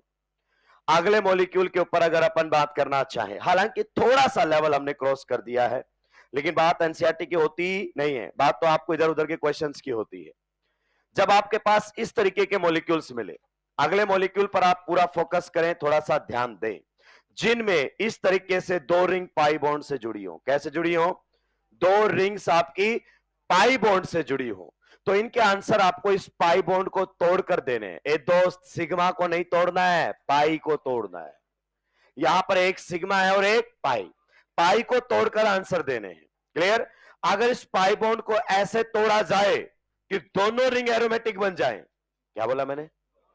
दोनों रिंग एरोमेटिक, तो फिर ये कंपाउंड एरोमेटिक होगा, अपनी आयोनिक फॉर्म में एग्जिस्ट करेगा। जैसा आपको दिखाया गया वैसा नहीं होगा, यानी कि ये मॉलिक्यूल जैसा दिखाया गया वैसा नहीं, ऐसा होता है। ये मॉलिक्यूल ऐसा नहीं, ऐसा होता है। मतलब मेजर कंट्रीब्यूटिंग स्ट्रक्चर है ये आपकी, भले इसमें कार्बन का ऑक्टेट इनकम्प्लीट हो। क्लियर? चलिए, तो यहां पर अगर अपन बात करना चाहें तो इस पाई बॉन्ड को तोड़कर हम जवाब देंगे। अब आप जानते हैं इस पाई बॉन्ड को दो तरीके से तोड़ा जा सकता है। कितने तरीके से तोड़ा जा सकता है? दो तरीके से। मेरी बातों पर इधर ध्यान देंगे, छापने पर ध्यान नहीं देंगे, क्योंकि मैं एक ही बात को एक बार बताऊंगा। एक तरीका यह है कि हम पाई बॉन्ड को ऐसे तोड़ें, इधर वाली रिंग पर क्या बना दें? प्लस, और इधर पर क्या बना दे? माइनस। मतलब आप हिट्रोलेटिक बॉन्ड फ्यूजन कर रहे हो। जी हाँ, होमोलेटिक से फर्क ही, अबे रेडिकल जनरेट हो जाएंगे और पाई इलेक्ट्रॉन, कभी भी एरोमेटिसिटी आई नहीं सकती। तो आप इस तरीके से तोड़िए, या फिर अपन कुछ इस तरीके से तोड़ सकते हैं कि 3 की रिंग पर कैसा चार्ज ले आए? नेगेटिव। और 5 की रिंग पर कैसा चार्ज ले आए? पॉजिटिव। दो तरीके से तोड़ा जा सकता है। अगर मैंने इधर वाले तरीके से तोड़ा तो बताओ इस रिंग में अपना इंडिविजुअल रिंग करंट चलेगा कि नहीं चलेगा? कितने पाई इलेक्ट्रॉन्स का? तो इस रिंग में अपना अलग रिंग करंट चल रहा है 2 पाई इलेक्ट्रॉन्स का, और इस रिंग में अपना अलग रिंग करंट चल रहा है कितने पाई इलेक्ट्रॉन्स का?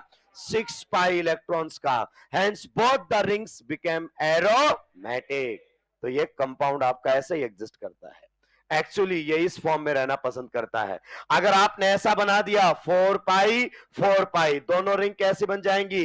Anti aromatic. तो ये इसमें एग्जिस्ट ही, सुनिए ध्यान से, अगर इस पाई बॉन्ड को आपने प्लस माइनस में तोड़ा और एक भी रिंग एंटी एरोमेटिक बन जाती है तो मत तोड़िए, ये अपनी नॉन पोलर शेप में रहना पसंद करेगा।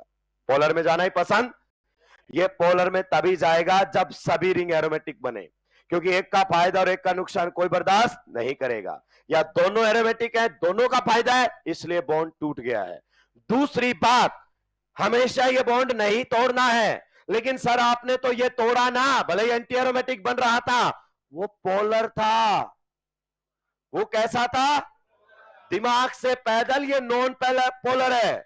ये तू ध्यान देगा ही नहीं कि तू तो सर हर जगह तोड़ लेते हो, फिर मेरे को बोलते हो। अरे मैं ऐसे नहीं, मैं बोल रहा हूं पोलर है, पोलर है, पोलर है, नॉन पोलर है।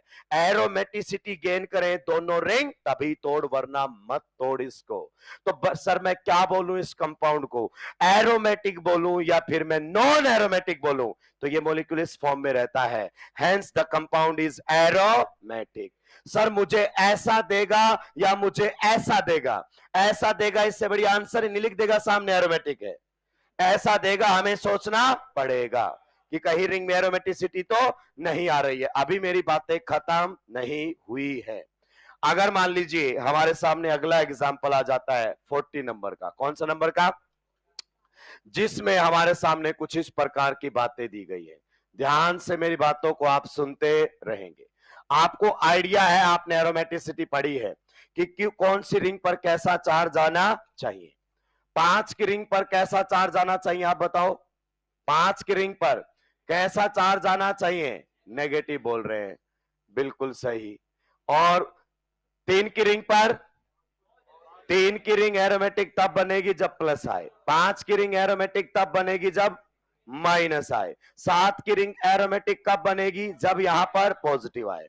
तो ये अगर आपके माइंड में पहले से ही है तो आप टाइम वेस्ट नहीं करोगे। क्लियर? तो क्या हम इसको ऐसे तोड़ दें पाई बॉन्ड को कि दोनों रिंग में एरोमेटिसिटी लाई जा सके? तो इधर वाली को तोड़कर देखो दोस्तों।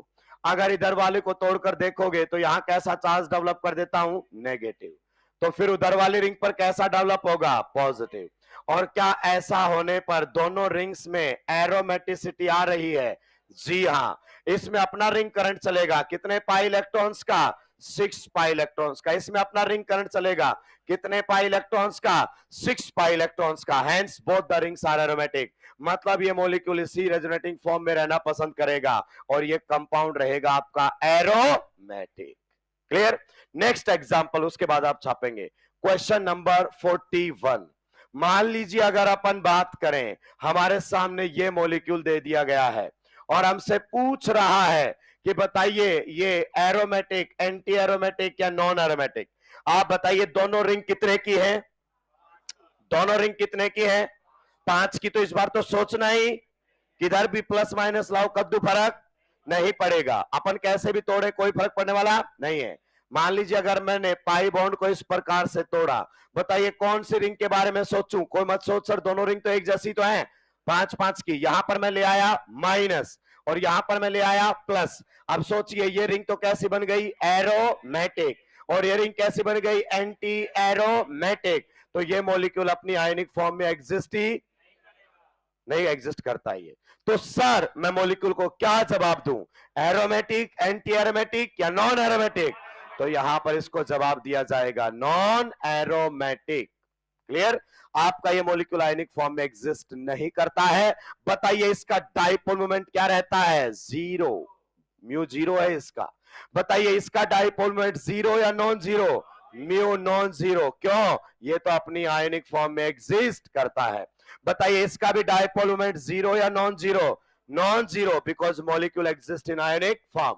हालांकि इस रेजोनेटिंग स्ट्रक्चर से नहीं बता पाओगे आप इसका डाइपोल मोमेंट नॉन जीरो कैसे है, पर ये रेजोनेटिंग स्ट्रक्चर तो आपको चीख चीख कर बता रही है कि डाइपोल मोमेंट क्या होना चाहिए, नॉन जीरो। तो कैसे आइडिया आते हैं कि डाइपोल मोमेंट की मतलब मॉलिक्यूल की प्रॉपर्टी दिखा रही है कि म्यू नॉन जीरो है, पर यह स्ट्रक्चर इस बात को नहीं समझा रही है, मतलब मॉलिक्यूल किसी दूसरे स्ट्रक्चर में भी एग्जिस्ट कर सकता है।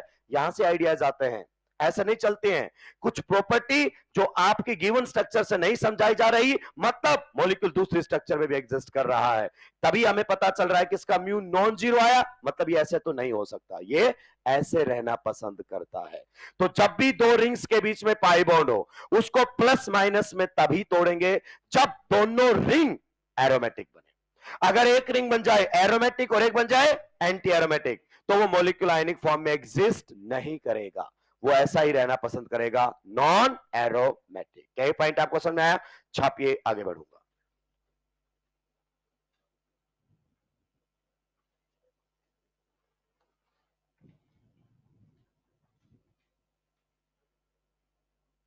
ये हमारा आखिरी क्वेश्चन रहेगा एरोमेटिसिटी पर।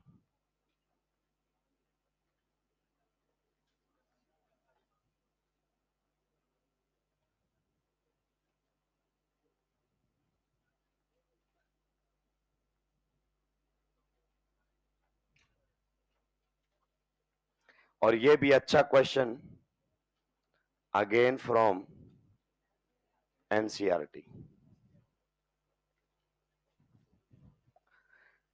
एनसीईआरटी अलग लेवल पर खेलता है कि मुझे इतना ऊपर जाने की जरूरत ही नहीं है, मैं नीचे ही छीन लूंगा इसको।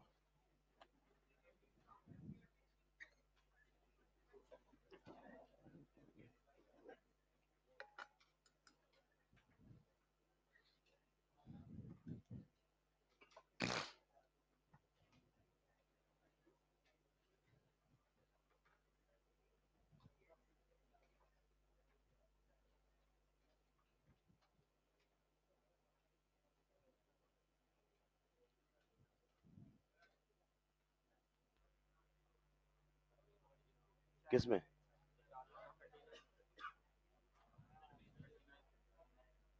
नहीं ये तो सही है, और भी कहीं है क्या? प्रिंटिंग मिस्टेक अगर किसी ने पहले लिख लिया था तो ठीक करेंगे भाई।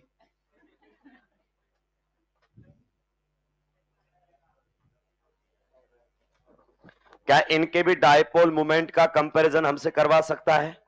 जी हाँ करवा सकता है, अपने क्वेश्चन बैंक में आपको दिखाई दे जाएगा। एरोमेटिसिटी के बहुत सारे क्वेश्चंस आएंगे। अगर आपका कहीं पर भी थ्योरेटिकल पार्ट क्लियर नहीं होगा, कोई भी बात एक बार अच्छी लगती है, हर दिन एक ही बात करोगे तो अच्छी, तुम्हें इतना भी नहीं पता है। मैं रोज आकर तुम्हें एक ही कहानियां सुनाने लगूंगा तो बोर हो जाओगे तुम लोग।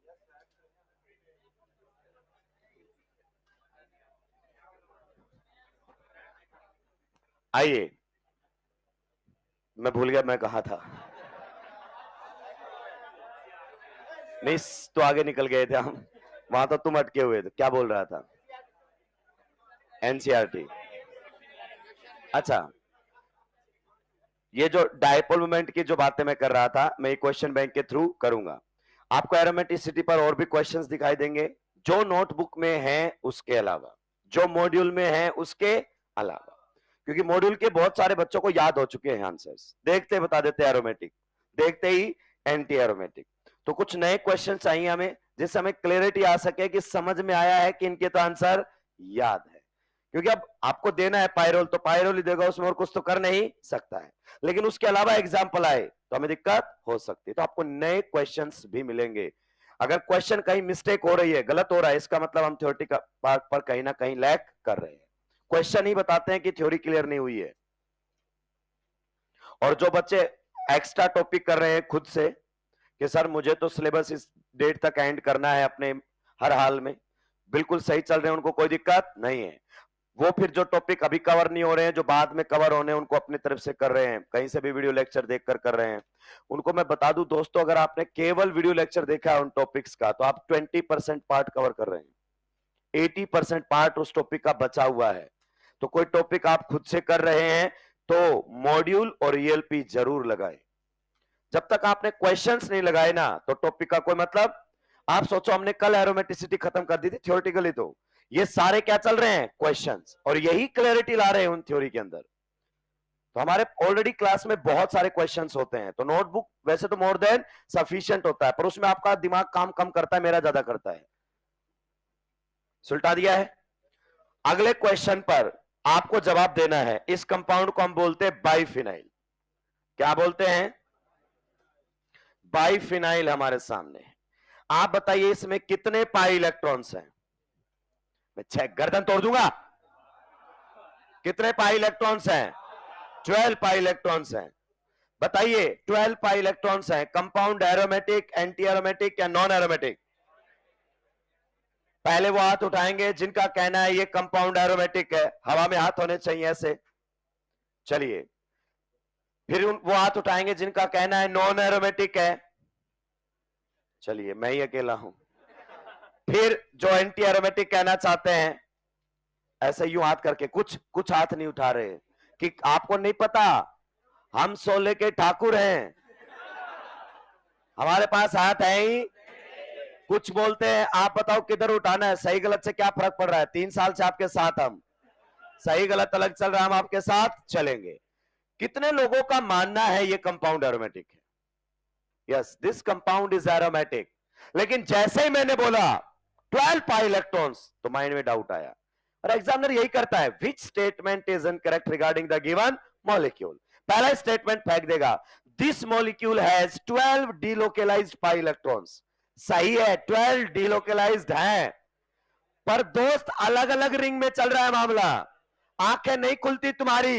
इधर आ, इसमें क्या बोला, इस रिंग में अपना रिंग करंट है 6 पाई इलेक्ट्रॉन्स का, और इस रिंग में अपना रिंग करंट है 6 पाई इलेक्ट्रॉन्स का, तो अलग अलग में रिंग करंट चल रहा है। अरे टोटल तो यहां पर भी 12 थे, लेकिन तूने आंख खोली नहीं। इधर आइए, इसमें 2 पाई इलेक्ट्रॉन्स का अपना रिंग करंट है, इसमें 6 पाई इलेक्ट्रॉन्स का अपना रिंग करंट है, टोटल तो यहां पर भी 8 थे। तूने नहीं बोला इसको तो एंटी एरोमेटिक, लेकिन आप तक जब तक क्वेश्चन नहीं पहुंचता, क्लियरिटी आती, तो इसमें अपना एक रिंग करंट चल रहा है 6 पाई इलेक्ट्रॉन्स का, और इसमें अपना रिंग करंट चल रहा है 6 पाई इलेक्ट्रॉन्स का। Both rings are aromatic. ये रिंग भी आपकी क्या है, एरोमेटिक, और ये रिंग भी आपकी क्या है, aromatic. Hence compound is declared as aromatic. NCERT का क्वेश्चन है, देखो, हल्के लेवल पर नहीं खेलता है, उसी के ही क्वेश्चन को उठाएगा, स्टेटमेंट ऐसी सेट करेगा कि आपका माइंड तुरंत चेंज कर लेगा, और आप उसके झांसे में आ गए, यकीन मानिए नेगेटिव करवाएगा आपसे। लेकिन सर वो अब ऑर्बिटल डायग्राम वाली कहानी नहीं चलेगी क्या? मैं तो लार्जेस्ट पेरिफेरी पर बना बैठा था रिंग करंट, जिससे मेरे कितने पाई इलेक्ट्रॉन्स का रिंग करंट आ गया था, 12। बन ही नहीं सकता है। तूने गलत बनाना है तो बात अलग है। आप इसमें 12 पाई इलेक्ट्रॉन्स का रिंग करंट बना ही नहीं सकते। लीजिए दोस्तों, बात एनसीईआरटी की है, तो बेटर क्लियरिटी के साथ समझ में आनी चाहिए। आप इसमें क्लोज लूप बना ही नहीं सकते, सभी पी ऑर्बिटल्स को इंक्लूड करते हुए एक सिंगल क्लोज लूप नहीं बनेगी। सभी का ध्यान बोर्ड पर चाहूंगा। मान लीजिए सर मैंने यहां से शुरू किया और सारे पी ऑर्बिटल्स को मैं इस प्रकार से इंक्लूड करते हुए आया। देखो, जहां से शुरू करोगे वहीं आए, दो अलग अलग क्लोज लूप बन रही हैं। अगर आप गौर से देखोगे ना दोस्त, तो देखो यहां पर वापस पहुंचने पर एक क्लोज लूप ये है, और दूसरी क्लोज लूप ये है, एक सिंगल क्लोज लूप बनी। तो ये 6 पाई इलेक्ट्रॉन्स, ये 6 pi electrons, compound is aromatic. दो अलग अलग रिंग्स में रिंग करंट चल रहा है। तो आप थोड़ी देर पहले जो सरप्राइज्ड हो गए थे किसके केस में, एजुलिन के केस में, उसमें भी ऐसा ही चलता है, दो अलग अलग रिंग्स के अंदर आपका रिंग करंट चलता है। So this compound is aromatic. एक सिंगल लूप बन ही नहीं सकती। सिंगल लूप का मतलब है ना ऐसे बनना चाहिए। अगर आपने इस प्रकार से बनाया है तो ये सिंगल लूप नहीं है, ये दो लूप है। इनफैक्ट एक इधर चल रहा है और एक इधर चल रहा है। क्लियर? चलिए, तो यहां पर आपका जो है एरोमेटिसिटी ये भी दम तोड़ता है। नेक्स्ट एडिंग लगा देंगे ए। क्या प्लेन से क्या फर्क पड़ेगा भाई, भले ये परपेंडिकुलर प्लेन में रहो, इंडिविजुअल रिंग तो हमेशा ही क्या रहेगी, इंडिविजुअल रिंग तो हमेशा ही क्या रहेगी, हॉरिजॉन्टल, हॉरिजॉन्टल में रहेगी, वर्टिकल। तो इस रिंग के पी ऑर्बिटल हमेशा ही पैरेलल रहेंगे, हो सकता है वो उसके पैरेलल, तो कोई फर्क नहीं पड़ रहा है इससे तो मॉलिक्यूल पर। चलिए नेक्स्ट हमारे सामने हेडिंग रहेगी stability of alkenes. Stability of alkenes, stability of alkenes. Indirectly हम इन पर बातें कर चुके हैं, बस थोड़ा सा आपको और बताना है स्टेबिलिटी ऑफ एल्कीन्स। पहला क्वेश्चन आप लोगों के सामने कुछ इस प्रकार से है,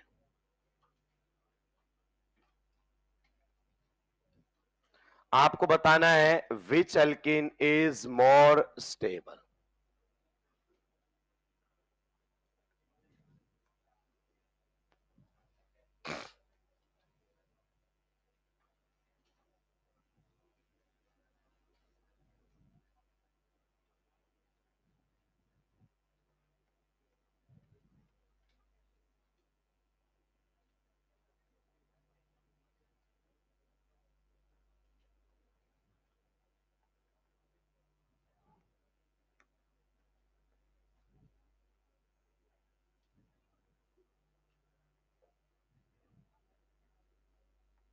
बातें नहीं होनी चाहिए।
चलिए हम इतने ही क्वेश्चन करने वाले दोस्तों इसमें, बस कोई मतलब नहीं है। क्वेश्चंस आपको क्वेश्चन बैंक में दिखाई दे जाएंगे, कारण क्योंकि एनसीईआरटी ने बहुत ज्यादा डिस्कशन नहीं किया है।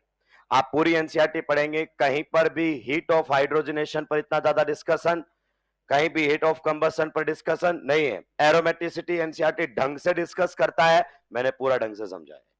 क्लियर? क्वेश्चंस आपको कम नहीं मिलेंगे, क्वेश्चंस जो आपके मॉड्यूल में है ना वो मैंने नहीं उठाए। मैं जानता हूं मॉड्यूल में एक क्वेश्चन ऐसा है जिसमें मैक्सिमम बच्चे डाउट लेकर आएंगे, स्टिल मैंने उस क्वेश्चन को अपने यहां पर नहीं रखा है। मैं इस बात से डरता ही नहीं कि मॉड्यूल का इससे क्वेश्चन नहीं बनेगा, बल्कि मुझे अच्छा लगता है नहीं बनता है तो उसको पता लग गया ये चीज समझ में नहीं आई, वरना अगर वही कॉन्सेप्ट पेपर में आ जाता तो साफ हो जाता। जब क्वेश्चन आपका गलत होता है उसी दिन आपको उस क्वेश्चन का सही मतलब समझ में आता है। अगर सेम क्वेश्चन क्लास में करवा दिया जाए तो आपको इस क्वेश्चन का कभी क्लैरिटी आता ही, आपको वो इनडायरेक्टली आंसर पता चल जाता है, आप सोचते नहीं, हम पहले बता देते कि ऐसा ऐसा करना है। देख, आइए पहले वाले क्वेश्चन में हम बात करना चाहें। देखिए, क्या आपके इस मॉलिक्यूल के अंदर डीलोकेलाइजेशन है? क्या इस मॉलिक्यूल के अंदर डीलोकेलाइजेशन है? नहीं। तो आप ये कह सकते हैं कि these two pi bonds are separated by NsP3 atom. पर ये दोनों पाई बॉन्ड किसमें है? कॉन्जुकेशन में। तो इस टाइप की को हम बोलते हैं आइसोलेटेड। क्या बोलते हैं? Isolated diene. Isolated diene. और इसको क्या बोलते हैं हम? Conjugated diene. उम्मीद करता हूं वर्ड से ही क्लियर हो गया होगा। क्या क्लियर हो गया होगा सर कि इसमें दोनों पाई बॉन्ड आइसोलेटेड मतलब रेजोनेंस में नहीं है, पर इसमें दोनों पाई बॉन्ड रेजोनेंस में है। तो इस मॉलिक्यूल को रेजोनेंस से स्टेबलाइजेशन ज्यादा। इसका मतलब your second is more stable as compare to your first. क्या ये पॉइंट क्लियर हो चुका है? चलिए नेक्स्ट की तरफ चलते हैं और बताइए फर्स्ट और सेकंड में से किसमें ज्यादा स्टेबिलिटी है? आप इसके आंसर दो तरीके से दे सकते हैं। क्लियर? वैसे तो इनडायरेक्टली रेजोनेंस ही देगा। आप देखो इसमें कितने पाई बॉन्ड है? तीन। तीनों किसमें है? कॉन्जुकेशन। बट क्रॉस का फंडा है यहां पर आपके सामने क्या है? एक्सटेंडेड। तीनों पाई बॉन्ड एक्सटेंडेड कॉन्जुकेशन में, यहां पर क्रॉस। और छोड़ो, ये कंपाउंड बताओ आपका कैसा है? Non aromatic. एक मिनट सर, किसकी वजह से? जरा इस एटम पर तो ध्यान दे दोस्त, sp3 तो नॉन एरोमेटिक। पर ये आपका कैसा है? एरोमेटिक। एक मिनट आपने ध्यान नहीं दिया, ऊपर वाला कार्बन तो sp3 है, तो हमने कब बोला मॉलिक्यूल प्लेनर होना चाहिए? रिंग प्लेनर होनी।